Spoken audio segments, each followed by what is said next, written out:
Hello everyone, my name is Grace. Paris is a city filled with romance and history.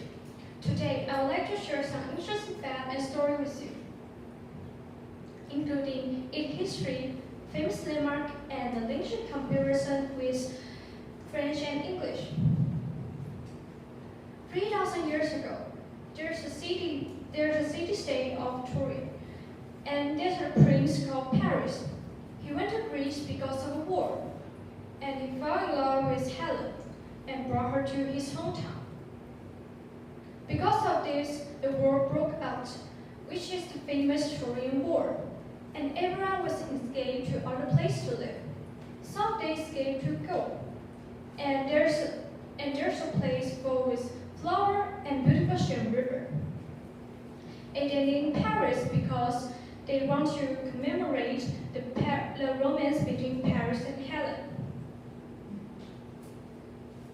Second, I would like to introduce the famous landmark, the Louvre Museum, which means Musée du Louvre.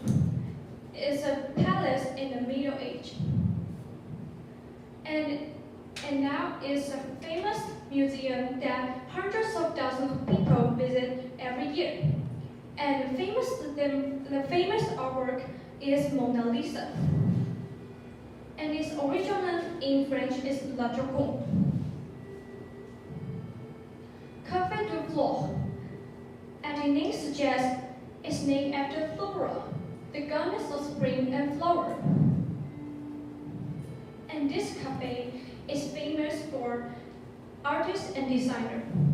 If you have an opportunity to visit, you might see some well-known artists working on their ideas there. Speaking of cafes, there's one thing you can't ignore, the dessert. Macarons and eclairs are the famous French dessert.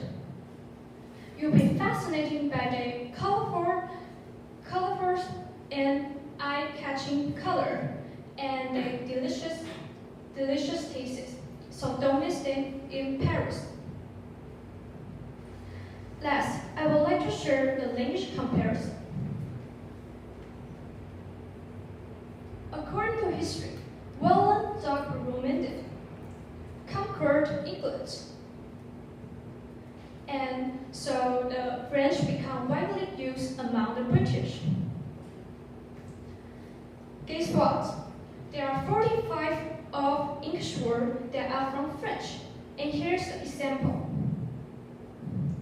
Super, super. Chocolat, chocolate. Assistant, assistant. After this brief introduction, I'm sure that you have some new insight to the French. If you have an opportunity to visit, make sure to visit its beauty. Thank you for listening.